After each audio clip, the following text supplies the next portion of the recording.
বিসমিল্লাহির রহমানির রহিম। আজকে হচ্ছে 18 এপ্রিল 2026। আমাদের বাংলাদেশ বার কাউন্সিল প্রিলিমিনারি ব্যাচের সুনির্দিষ্ট প্রতিকার আইনের প্রথম ক্লাস। প্রথমে আমরা আইনের নামটা ভালোভাবে দেখি। দেখেন, সুনির্দিষ্ট প্রতিকার আইন 1877, দ্য স্পেসিফিক রিলিফ অ্যাক্ট 1877। সংক্ষেপে আমরা মাঝে মাঝে বলে থাকি এসআর অ্যাক্ট। এই সুনির্দিষ্ট প্রতিকার আইন থেকে আপনাদের Bangladesh bar council preliminary MCQ পরীক্ষায় 10টা এমসিকিউ আসে এবং এই আইনের মোট ধারা হলো মাত্র 57টা। তো এই আইনটা যদি আমরা বুঝে বুঝে ভালোভাবে পড়ি, আমরা ক্লাসে যতটুকু পড়ছি এটা যদি পড়ি, ক্লাস টেস্ট গুলা ঠিকঠাক ভাবে দেন, এখানে বাংলাদেশ বার কাউন্সিল পরীক্ষায় 7-8 পাওয়া সম্ভব, আরো বেশি পাওয়া সম্ভব। বাট আমরা সেই দিকে না যাই, আমরা একটা 7 পাওয়া ভেরি মাচ পসিবল। 7 পাওয়া ইনশাল্লাহ কোনো ব্যাপার না। তো আপনি যদি এই আইন থেকে 7-8 পান, তাহলে আমি 50-এর দিকে অনেকটা এগিয়ে গেলাম। আসেন আমরা চলে আসি প্রাথমিক আলোচনায়। প্রাথমিক আলোচনায় প্রথমে একটু আমার কথা শুনেন, তারপরে আমরা বই দাগাবো। সেটা হলো, আপনারা কি জানেন যে দেওয়ানি মামলা কেন করে আর ফৌজদারি মামলা কেন করে? অনেকে হয়তো জানেন না, এবং অনেকে এটাও জানেন না যে যে বিষয়ে ফৌজদারি মামলা হয় সে বিষয়ে দেওয়ানি মামলাও হতে পারে। ধরেন একজনকে আঘাত করে আর একজন তার দাঁত ভেঙে ফেলছে বা হাড় ভেঙে ফেলছে, হাত ভেঙে গেছে, তাহলে এই পরিস্থিতিতে আমাদের দেশে সর্বপ্রথম যে মামলাটা হয় সেটা হলো ফৌজদারি মামলা। এখন ফৌজদারি মামলা করলে যে ব্যক্তিটা এই ঘটনাটা ঘটাইছে তার হবে হলো দণ্ড বা শাস্তি, অর্থদণ্ড অথবা কি শাস্তি। এখন অর্থদণ্ড বা কারাদণ্ড অ্যাকচুয়ালি হয়, কারাদণ্ড হইলে সে জেলে থাকবে, আর অর্থদণ্ড হইলে পাবে হলো রাষ্ট্র। তাহলে বাদী হিসেবে আপনার যে হাত ভাঙছে, আপনি কি পেলেন? আপনি পেলেন মানসিক শান্তি, যে ও কারাগারে আটকা থাক, কিন্তু বাস্তবে কিন্তু কোনো আর্থিক ক্ষতিপূরণ পেলেন না। তো এই ক্ষেত্রে যদি আপনি আর্থিক ক্ষতিপূরণ পেতে চান, যে আমার হাত ভাঙছে, ওর তো কারাদণ্ড তো আমি চাই, সাথে এই যে হাত ভাঙলো, আমি যে দীর্ঘদিন কাজকর্ম করে খেতে পারবো না, আর আমার এই যে চিকিৎসা বাবদ এত ব্যয় হলো, তাহলে ওর কাছে আমি আর্থিক ক্ষতিপূরণও চাই, এত লাখ টাকা। এই মর্মে আপনাকে মামলা করতে হবে কি? দেওয়ানি মামলা। অর্থাৎ দেওয়ানি মামলার মাধ্যমে আপনি পাবেন প্রতিকার, আর ফৌজদারি মামলার মাধ্যমে কি হবে? শাস্তি, আসামি নিশ্চিত হবে শাস্তি। তাহলে দুইটা মামলার ফলাফল কিন্তু একরকম না। একটাই পাচ্ছে আসামি শাস্তি, আর একটাই পাচ্ছে আসামির কাছ থেকে আমি কি টাকা পয়সা বা প্রতিকার পাইতেছি। বুঝতে পারছেন? তা এখন একটা দেওয়ানি মামলায় দুই ধরনের প্রতিকার পাওয়া যায়। কয় ধরনের? দুই ধরনের, মনে রাখবেন। একটা হলো যে আমি যা চাইছি আমার যদি আদালত হুবহু তাই দিয়ে দেয়, এটা হলো সুনির্দিষ্ট প্রতিকার।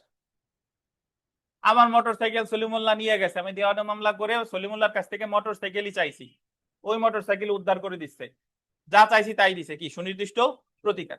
বুঝেন কিনা? কিন্তু আদালত যদি আমারে সলিমুল্লাহর কাছ থেকে মোটরসাইকেল আদায় করে দিতে পারে নাই, আদালত বলছে সলিমুল্লাহ ঠিক আছে তুমি মোটরসাইকেল দিতে পারো নাই, তাহলে তুমি মোটরসাইকেলের বাবদ 5 লাখ টাকা দিয়ে দাও, এটা হলো ক্ষতিপূরণমূলক প্রতিকার। তাহলে দেওয়ানি মামলায় দুই ধরনের প্রতিকার পাওয়া যায়, একটা হলো সুনির্দিষ্ট প্রতিকার, আর একটা কি ক্ষতিপূরণমূলক প্রতিকার। সুনির্দিষ্ট প্রতিকারে বলে আপনার স্পেসিফিক রিলিফ, আর ক্ষতিপূরণমূলক প্রতিকারে বলে কম্পেনসেটরি রিলিফ। বুঝছেন? তাহলে এই সুনির্দিষ্ট প্রতিকার আইনে মোটমাট 8 ধরনের প্রতিকার আছে। কয় ধরনের? 8 ধরনের। এই 8 ধরনের প্রতিকার যদি আমি মামলায় চাই, আদালত যদি আমারে তাই দেয়, এটাতে বলে সুনির্দিষ্ট প্রতিকার। আর আমার যদি তাই না দিয়ে অর্থ দেয়, তাহলে এটারে কি বলে? ক্ষতিপূরণমূলক প্রতিকার। আমি নিষেধাজ্ঞা চাইছি, নিষেধাজ্ঞা চাইছে, কি প্রতিকার? সুনির্দিষ্ট প্রতিকার। আমি দলিল সংশোধন চাইছি, দলিল সংশোধন করে দিছে, কি প্রতিকার? সুনির্দিষ্ট প্রতিকার। আমি ঘোষণা চাইছি, ঘোষণা দিছে, কি প্রতিকার? সুনির্দিষ্ট প্রতিকার। কিন্তু আমি চাইছি জমির দখল, আমারে দিছে ক্ষতিপূরণ, ক্ষতিপূরণমূলক প্রতিকার নাকি?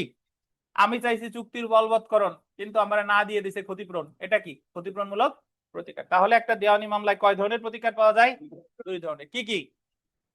ক্ষতিপূরণমূলক প্রতিকার আর সুনির্দিষ্ট প্রতিকার। সুনির্দিষ্ট প্রতিকার কাকে বলে? আমি যা চাইছি যদি আমারে তাই দেয়, তাহলে সুনির্দিষ্ট প্রতিকার। এখন অনেকের মনে প্রশ্ন আসতে পারে, স্যার আমি টাকা চাইছি, টাকা দিছে, এটা কি সুনির্দিষ্ট প্রতিকার কিনা? না, সুনির্দিষ্ট প্রতিকার আইনে যে 8 প্রকার আছে এর মধ্যে টাকা চাওয়ার মামলা নাই, তো এটা সুনির্দিষ্ট প্রতিকার না। এই 8 প্রকার প্রতিকারের মধ্যে আমি যেটা চাইছি আমার যদি সেটাই দেয় তাহলে সেটা সুনির্দিষ্ট প্রতিকার, আর সেটা না দিয়ে যদি আমার আর্থিক ক্ষতিপূরণ দেয় তাহলে সেটাকে কি বলে? ক্ষতিপূরণমূলক প্রতিকার। সো প্রথমে আলোচনায় যদি দেখি, প্রতিকার আইন দ্বারা বলবৎযোগ্য দায়িত্ব বা বাধ্যবাধকতা পালন না করার প্রতিকার হতে পারে দুই ধরনের। আন্ডারলাইন করেন, ক্ষতিপূরণমূলক প্রতিকার বা কি প্রতিকার? Compensatory relief. ক্ষতিপূরণমূলক প্রতিকারের ইংরেজি কি? Compensatory relief. আর সুনির্দিষ্ট প্রতিকারের ইংরেজি কি? Specific relief. আর নিচে যা আলোচনা করছে এগুলো পড়তে যাব না, সময় কম। যা বললাম যে আমি যা চাইছি তাই দিলে সুনির্দিষ্ট প্রতিকার, আর আমি যা চাইছি তাই না দিয়ে যদি আমার আর্থিক ক্ষতিপূরণ দেয় তাহলে বলে ক্ষতিপূরণমূলক প্রতিকার। কথা শেষ। এটুকু বুঝতেন?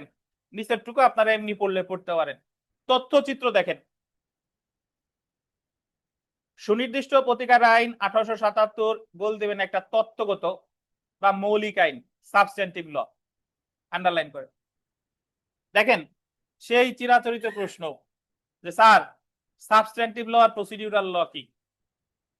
ভাই, সাবস্ট্যান্টিভ লতে হলো বিভিন্ন প্রতিকারের কথা বলা থাকে, আর ওই প্রতিকারগুলো পেতে হলে আমাকে একটা প্রসিডিউরাল ল লাগবে। ধরেন সুনির্দিষ্ট প্রতিকার আইন সাবস্ট্যান্টিভ ল, কারণ এই জায়গা আছে দখল পুনরুদ্ধারের মামলা, চুক্তি বলবতের মামলা, নিষেধাজ্ঞার মামলা কখন করে, ঘোষণামূলক মামলা কখন করে, এইগুলো আছে। কিন্তু এই মামলাগুলো কিভাবে করে, কোথায় করবে, তার সুনির্দিষ্ট প্রতিকার আইনে নাই। তাহলে যে আইনে মামলা করার বিভিন্ন পদ্ধতি নিয়ে আলোচনা করেছে সেটাকে বলে প্রসিডিউরাল ল। এই কারণে দেওয়ানি কার্যবিধি একটা প্রসিডিউরাল ল। আর যে আইনে প্রতিকার বা শাস্তি নিয়ে আলোচনা করেছে সেই আইনকে বলে সাবস্ট্যান্টিভ ল বা মূল আইন বা তত্ত্বগত আইন বা মৌলিক আইন। তো সেই হিসেবে ফৌজদারি কার্যবিধি প্রসিডিউরাল ল, দণ্ডবিধি সাবস্ট্যান্টিভ ল, দেওয়ানি কার্যবিধি প্রসিডিউরাল ল, আর সুনির্দিষ্ট প্রতিকার আইন কি? সাবস্ট্যান্টিভ ল। বুঝতে পারছেন? কারণ এই আইনে শুধু প্রতিকার বলছে, কিন্তু প্রতিকার কিভাবে পাবো, কোন জায়গায় মামলা করব, কিভাবে বিচার করবে, কতদিন পর রায় দিবে, কিভাবে ডিক্রি দিবে, এই কথাগুলো সুনির্দিষ্ট প্রতিকার আইনে নাই। এই কারণে সুনির্দিষ্ট প্রতিকার আইন হলো সাবস্ট্যান্টিভ ল, আর দেওয়ানি কার্যবিধি হলো কি? প্রসিডিউরাল ল। এখন এরা একে অন্যের পরিপূরক। শুধু প্রসিডিউরাল ল দিয়ে কিছু হয় না, লাগবে কি? সাথে লাগবে সাবস্ট্যান্টিভ ল। আবার শুধু সাবস্ট্যান্টিভ ল থাকলে হবে না, লাগবে কি? প্রসিডিউরাল ল। 1877 সালের 1 নম্বর আইন, এটা দেখেন 1 নম্বর আইন, পাশে একটু লেখেন, পাশ হয় 7 ফেব্রুয়ারি। পাশ হয় 7 ফেব্রুয়ারি।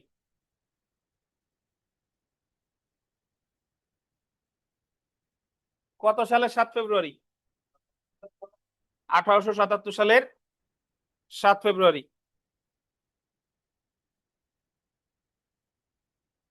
7 ফেব্রুয়ারি ভাই পাশ হয় বলছি। আইনটি 1877 সালের 1 মে কার্যকর হয়। তাহলে পাশ হয়েছে 7 ফেব্রুয়ারি, কার্যকর হয়েছে কবে?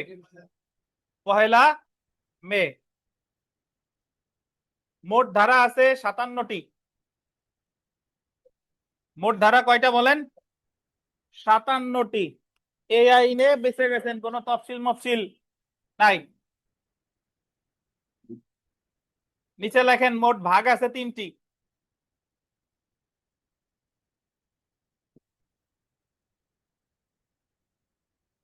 মোট চ্যাপ্টার আছে 10টি।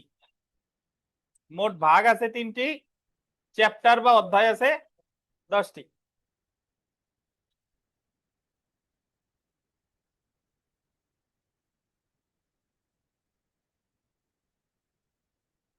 এই জায়গায় আর কিছু পড়বো না। তাহলে আপনারা যদি বলে, আমি যদি নেক্সট টাইম জিজ্ঞাসা করি যে সুনির্দিষ্ট প্রতিকার কি, বলবেন স্যার সুনির্দিষ্ট প্রতিকার আইনে যে প্রতিকারগুলো আছে, যদি কেউ মামলায় এই প্রতিকারগুলো চায় এবং আদালত যদি তাকে সেই প্রতিকারই দেয় তাহলে সেটা কি বলে? সুনির্দিষ্ট প্রতিকার। আমি যা চাইছি আমারে তাই দিছে, আমি দখল চাইছি দখল দিছে, সুনির্দিষ্ট প্রতিকার। আর ওটা না দিয়ে যদি কাউরে সান্ত্বনা সূচক আর অর্থ দেয়, ক্ষতিপূরণ দেয়, তাহলে সেটারে কি বলে? ক্ষতিপূরণমূলক প্রতিকার। তাহলে একটা দেওয়ানি মামলায় এই দুই ধরনের প্রতিকারই পাওয়া সম্ভব। এরপরে দেখেন সুনির্দিষ্ট প্রতিকার আইন 1877 দেওয়ানি আদালতকে বিভিন্ন ক্ষেত্রে সুনির্দিষ্ট প্রতিকার মঞ্জুর করার ক্ষমতা দিয়েছে। সুনির্দিষ্ট প্রতিকার আইনে গোল্ডেন মোট 8 ধরনের সুনির্দিষ্ট প্রতিকার নিয়ে আলোচনা করা হয়েছে। 8 ধরনের মানে এই 57টা ধারায় মোট কয় প্রকারের প্রতিকার বলছে? 8 প্রকার। এখন যদি বলেন স্যার যে 8 প্রকারের প্রতিকার কত ধারায় বলছে, কোনো ধারায় বলে নাই, এটা আমরা খুঁজে বের করছি এই ধারা থেকে। তো প্রথমে যেটা দেখেন, ক্রম নাম্বার 1, স্থাবর বা অস্থাবর সম্পত্তির দখল পুনরুদ্ধার। আপনি যদি স্থাবর বা অস্থাবর সম্পত্তির দখল হারান, পুনরুদ্ধার মামলা সম্পর্কে বলছে ধারা কত? 8 থেকে 11। এই ধারা আপনি এখন মুখস্থ করতে যাবেন না। আমার যখন সুনির্দিষ্ট প্রতিকার আইন শেষ হয়ে যাবে, আমি এমনিই জানবো যে কোন বিষয় কত ধারা থেকে কত ধারায় আছে। তাহলে স্থাবর বা অস্থাবর সম্পত্তির দখল পুনরুদ্ধার কত থেকে কত ধারা? 8 থেকে 11। চুক্তির সুনির্দিষ্ট বাস্তবায়ন, স্পেসিফিক পারফরমেন্স অফ কন্ট্রাক্ট, ধারা 12 থেকে কত? 30। 12 থেকে 30। দলিল সংশোধন, রেকটিফিকেশন অফ ইনস্ট্রুমেন্ট, ধারা 31 থেকে 34। এগুলো মুখস্থ করবেন এখন? না, আমি জাস্ট রিডিং করতেছি, মুখস্থ করার কোনো দরকার নাই। চুক্তি বাতিল, রেসিশন অফ কন্ট্রাক্ট, ধারা 35 থেকে 38। দলিল বাতিল, ক্যান্সেলেশন অফ ইনস্ট্রুমেন্ট, ধারা 39 থেকে 41। ঘোষণামূলক প্রতিকার, ডিক্লারেটরি রিলিফ, ধারা 42 থেকে 43। রিসিভার নিয়োগ, অ্যাপয়েন্টমেন্ট অফ রিসিভার, ধারা কত? 44। নিষেধাজ্ঞা, ইনজাংশন জেনারেলি বা প্রতিরোধমূলক প্রতিকার, ধারা কত? 52 থেকে 57। তাহলে সুনির্দিষ্ট প্রতিকার আইনে মোট কত প্রকার প্রতিকার সম্পর্কে আলোচনা করছে? 8 প্রকার। কয় প্রকার? এই 8 প্রকার প্রতিকারের মধ্যে শুধু একটা বিষয়ে মূল মামলা করা যায় না, ওই জিনিসটা চাইতে হয় মামলা দায়েরের, একটা মামলা চলমান আছে ওর মধ্যে, সেটা হলো রিসিভার নিয়োগ। শুধু রিসিভার নিয়োগের উদ্দেশ্যে কোনো মামলা করা যায় না। রিসিভার নিয়োগের আবেদন করতে হয় কখন? যখন যে কোনো একটা মামলা চলমান আছে, ওই মামলা যদি সম্পত্তি ক্রোক টোক করে, তখন আবেদন করতে হবে কিসে? রিসিভারে। বাট আমরা মনে রাখবো যে প্রতিকার কয় প্রকার? 8 প্রকার। জেনে রাখা ভালো। দেখেন, the new York civil code 1862, এটা ইম্পর্টেন্ট, এর আদলে বা অনুকরণে আন্ডারলাইন করবেন doctor Whiteley stocks. Doctor Whiteley stocks underline করবেন। 1877 সালে সুনির্দিষ্ট প্রতিকার আইনটির খসড়া প্রণয়ন করে। পরীক্ষায় প্রশ্ন আসবে যে সুনির্দিষ্ট প্রতিকার আইনের খসড়া তৈরি করা হয় কোন আইনের অনুকরণে? The new York civil code 1862।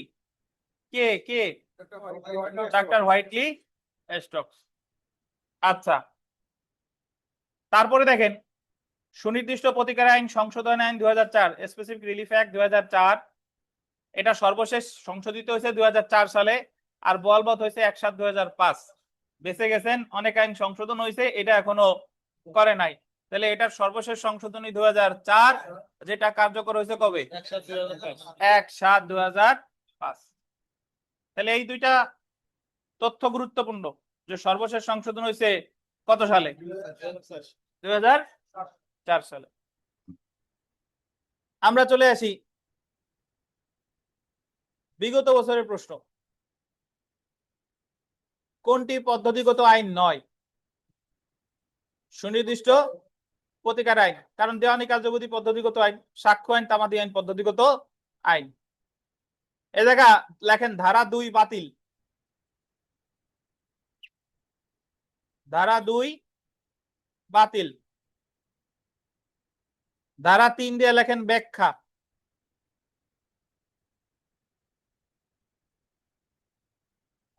ধারা 3 ব্যাখ্যা।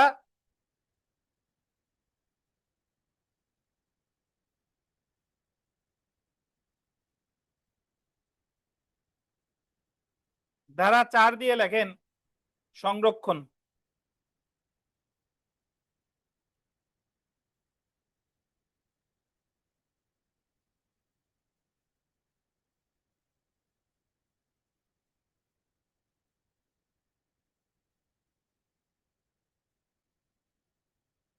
তাহলে ধারা 2 বাতিল, ব্যাখ্যা আছে কততে? 3 ধারায়, আর সংরক্ষণ আছে 4 ধারায়, প্রয়োজন নাই, যদি দরকার হয় পরে বোঝাবো, আপাতত এইটুকু মনে রাখলেই হবে। এখন দেখেন, সুনির্দিষ্ট প্রতিকার মঞ্জুরে আদালতের বিবেচনামূলক ক্ষমতা। এই যে আমরা 8 প্রকার পড়ছি না সুনির্দিষ্ট প্রতিকার, এর মধ্যে শুধুমাত্র একটা প্রতিকার দিতে বাধ্য, যদি আমি প্রমাণ করতে পারি আদালত আমার ওই প্রতিকার দিতে বাধ্য, আর বাদ বাকি সকল কিছু দেয়া না দেওয়া বিবেচনামূলক ক্ষমতা। আপনি সব কিছু প্রমাণ করছেন, তারপরেও আদেশ দিবে কি দিবে না কার ক্ষমতা? আদালতের ক্ষমতা। কিন্তু একটা বিষয় যদি প্রমাণ করতে পারেন, সেটা হলো স্থাবর সম্পত্তির দখল। কি বলেন?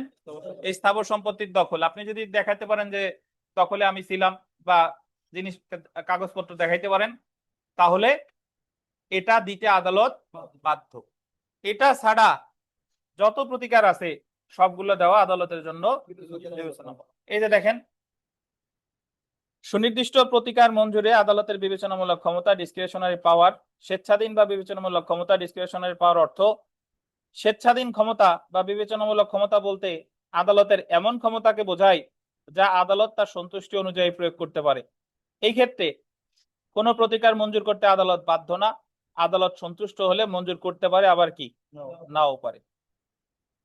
তো 7টা মনে না রাইখা যেটা প্রতিকার মঞ্জুর করা বাধ্যতামূলক সেটা আমরা জানি, সেটা হলো এই যে জেনে রাখা ভালোতে। দেখেন, সুনির্দিষ্ট প্রতিকার আইনের 8 ধারার অধীন সুনির্দিষ্ট স্থাবর সম্পত্তি পুনরুদ্ধার এবং 9 ধারার অধীন স্থাবর সম্পত্তির দখল পুনরুদ্ধার প্রতিকার মঞ্জুর করা আদালতের বিবেচনামূলক ক্ষমতা না।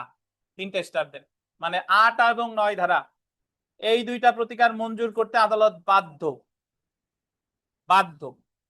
আর 8 আর 9 ছাড়া সুনির্দিষ্ট প্রতিকার আইনে আর যত ধারার মামলা আছে এগুলো মঞ্জুর করতেও পারে, নাও পারে। বুঝছেন? তাহলে যদি আপনাকে বলে যে সুনির্দিষ্ট প্রতিকার আইনে কোন প্রতিকারটি মঞ্জুর করতে আদালত বাধ্য, 8 ও 9 ধারা, সেখানে আছে স্থাবর সম্পত্তির দখল পুনরুদ্ধার। তারপরে জেনে রাখা ভালো, দেখেন, সুনির্দিষ্ট প্রতিকার আইনটি স্থাবর এবং অস্থাবর উভয় সম্পত্তির ক্ষেত্রে প্রযোজ্য হবে। যদি পরীক্ষায় প্রশ্ন আসে যে সুনির্দিষ্ট প্রতিকার আইন কোন ধরনের সম্পত্তির ক্ষেত্রে প্রযোজ্য, স্থাবর এবং অস্থাবর উভয়। আমরা বিগত বছর প্রশ্ন দেখি, দেখেন, কোন প্রতিকারটি সুনির্দিষ্ট প্রতিকার আইনের আওতায় পড়ে না? চুক্তি বাস্তবায়ন, নিষেধাজ্ঞা, সত্য ঘোষণা, আর্থিক ক্ষতিপূরণ। আর্থিক ক্ষতিপূরণ কিন্তু সুনির্দিষ্ট প্রতিকার না।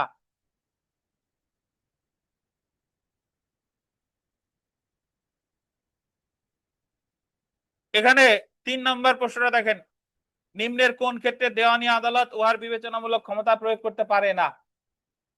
ঘোষণামূলক মামলায় পারে, স্থায়ী নিষেধাজ্ঞায় পারে, দলিল সংশোধনে পারে, অগ্রক্রয়ে পারে না। অগ্রক্রয়ের মামলায় উনি সিদ্ধান্ত দিতে বাধ্য।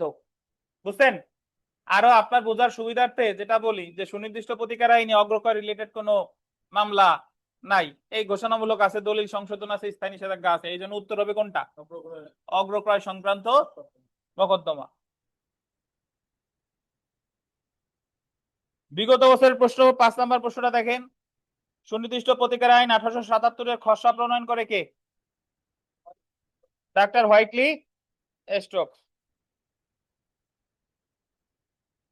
আর এখানে যে প্রশ্ন আছে এগুলা পড়ে ফেলবেন কষ্ট করে, আশা করি পারবেন। আমরা চলে আসি সুনির্দিষ্ট প্রতিকার আইনের 5 ধারায়। স্পেসিফিক রিলিফ হাউ গিভেন, এটা ইম্পর্টেন্ট। যেভাবে সুনির্দিষ্ট প্রতিকার প্রদান করা যেতে পারে, স্পেসিফিক রিলিফ হাউ গিভেন, ধারা কত? 5। সুনির্দিষ্ট প্রতিকার আইনের 5 ধারায় সুনির্দিষ্ট প্রতিকার প্রদান করার পদ্ধতি সম্পর্কে বলা হয়েছে। 5 ধারা অনুযায়ী আদালত বল দিবেন 5টি উপায়ে সুনির্দিষ্ট প্রতিকার দিতে পারে। কয়টি উপায়? 5টি। একটু বুঝতে হবে।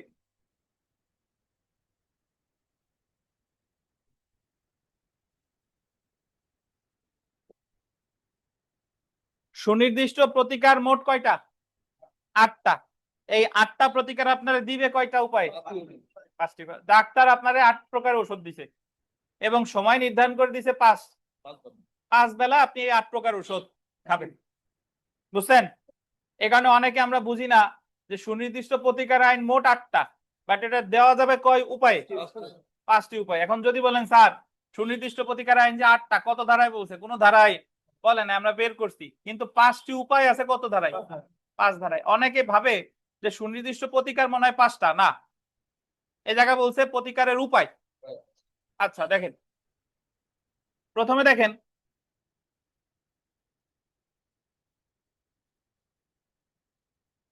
সুনির্দিষ্ট প্রতিকার প্রদানের পদ্ধতি।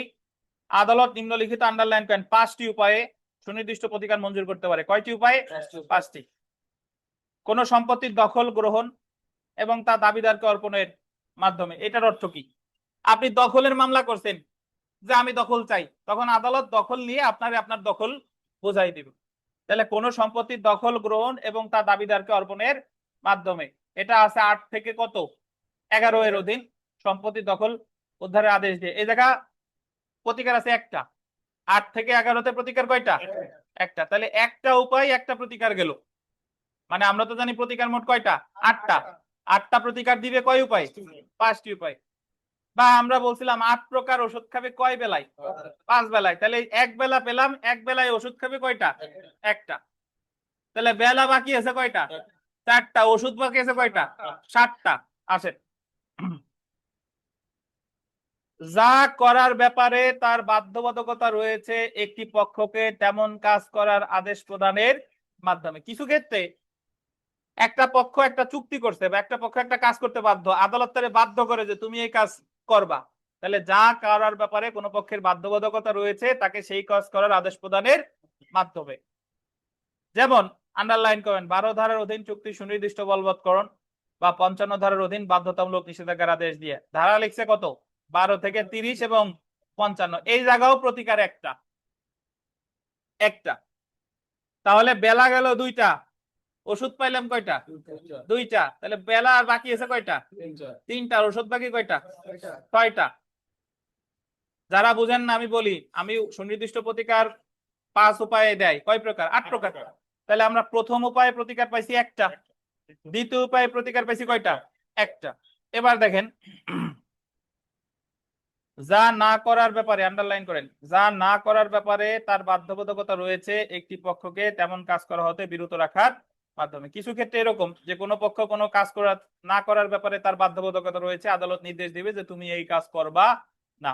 যেমন 54 ধারার অধীন স্থায়ী নিষেধাজ্ঞার মাধ্যমে, বা 52 থেকে 57, 52 থেকে 54 এবং 57 ধারা, এখানেও প্রতিকার আছে একটা। তাহলে আমরা 3 বেলায় ঔষধ পাইলাম কয়টা? 3টা। তাহলে বেলা বাকি আছে কয়টা? 2টা। ওষুধ বাকি কয়টা? 5টা। দেখেন 4 নাম্বার মানে ঘ যেটা, বিবিআই ক্ষতিপূরণের রায় প্রদানের মাধ্যম ছাড়া অন্য কোনো প্রকারে পক্ষসমূহের অধিকার নির্ণয় এবং ঘোষণার মাধ্যমে। ক্ষতিপূরণের রায় প্রদানের মাধ্যম ছাড়া, এটা একটু গোল দেন, খুবই গুরুত্বপূর্ণ কথা। আমরা একটু আগে বলছি না যে ক্ষতিপূরণ সুনির্দিষ্ট প্রতিকার না? এই ব্যাখ্যা দিছে 5-4-এ, 5-এর ঘতে, যে ক্ষতিপূরণের রায় প্রদানের মাধ্যম ছাড়া অন্য কোনো উপায়, যেরকম ঘোষণামূলক, ঘোষণার মাধ্যমে। যেমন এই যে দেখেন 42 ধারার অধীন ঘোষণামূলক ডিক্রি দিয়ে। এই জায়গায় এই 4 নাম্বার উপায়টায় ধারা বলছে 31 থেকে কত? 43। 31 থেকে 43-এর মধ্যে প্রতিকার আছে 4টা। আমি বলি 31 থেকে 34 পর্যন্ত আছে একটা, 35 থেকে 38 পর্যন্ত আছে একটা, 39 থেকে 41 পর্যন্ত একটা, 42-43-এ একটা। যদি বিশ্বাস না হয় তাহলে উপরে ওই যে 8 প্রকার প্রতিকারে আসেন, 8 প্রকার প্রতিকারে যান। হ্যাঁ, বিশ্বাস নাও হইতে পারে যিনি কি কয়। দেখেন উপরে যে 8 প্রকার পড়লাম না প্রতিকার, এই যে দেখেন আপনি কত 3, 4, 5, 6, 3-এ বলছে দলিল সংশোধন 31 থেকে কত? 34। চুক্তি বাতিল 35 থেকে কত? 38। দলিল বাতিল 39 থেকে কত? 41। ঘোষণামূলক 42 কত? 43। পাইছেন? জি।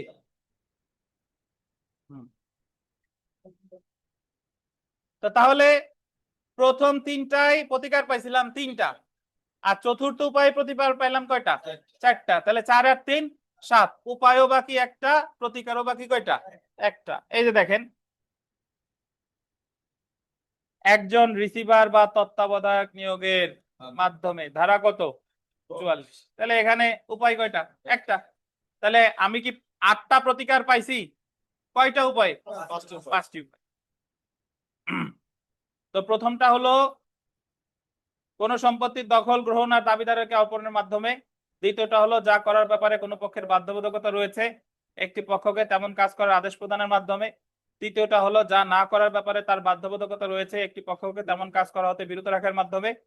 চতুর্থটা হলো ক্ষতিপূরণের রায় প্রদান ছাড়া অন্য কোনো ভাবে। আর পঞ্চমটা হলো কি? রিসিভার নিয়োগের মাধ্যমে। একটু আমরা চলে আসি, জেনে রাখা ভালো। আদালত 5টি উপায়ে সুনির্দিষ্ট প্রতিকার দিতে পারে। কয়টি উপায়? 5টি।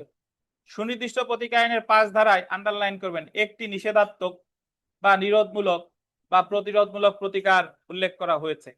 এই যে 5টা উপায়, এই 5টা উপায়ের মধ্যে একটা উপায় হলো নিষেধাত্মক বা নিরোধমূলক, সেটা হলো 5-এর গ।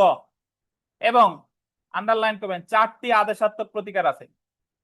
তাহলে আমরা যদি বলি যে 5 ধারায় নিষেধাত্মক উপায় প্রতিকার দেয় কয়টা? একটা। আর আদেশাত্মক উপায়ে 4টি। এখন যদি বলেন স্যার নিষেধাত্মক আর আদেশাত্মকের মধ্যে পার্থক্য কি?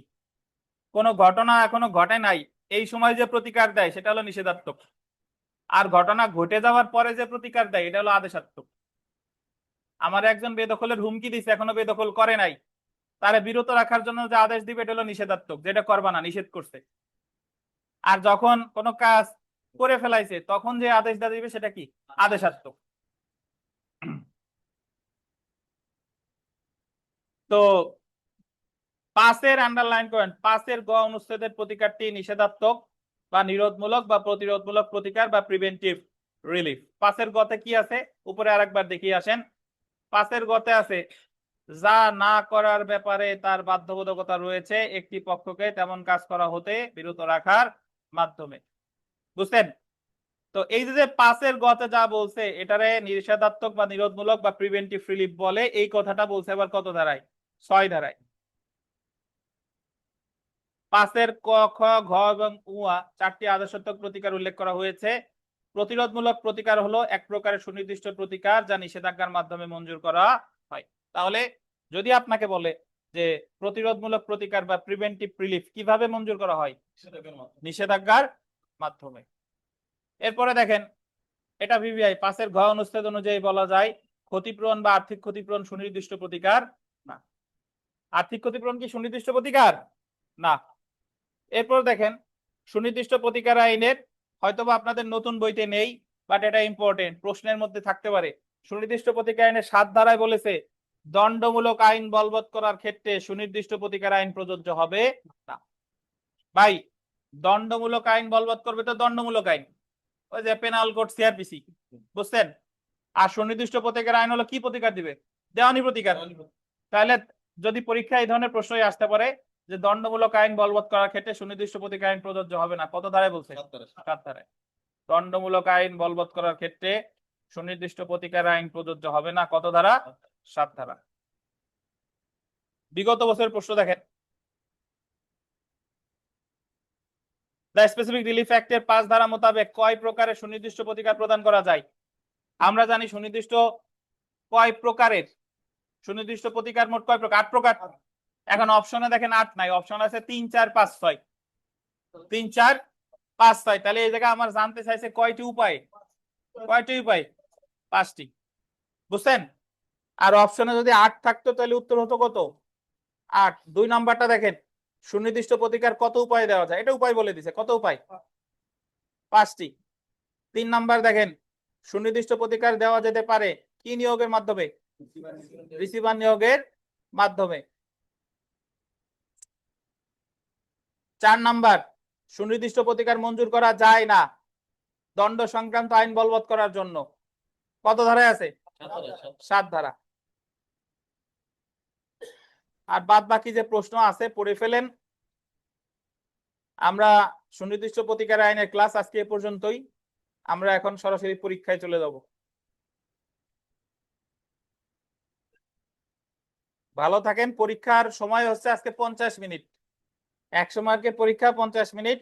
আজকে ওএমআর পাবেন না, যেহেতু ক্লাস টেস্ট, এই কারণে আমাদের শুধু ওই প্রশ্নপত্রে বৃত্ত ভরাট করবেন, কেউ টিক চিহ্ন দিবেন না।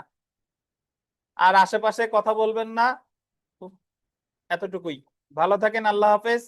আপনাদের দেওয়ানি কার্যবিধির 100 মার্কের মডেল টেস্ট কবে বলেন তো? এই যে আসছে বৃহস্পতিবার বিকাল 5টায়। জি, আল্লাহ হাফেজ।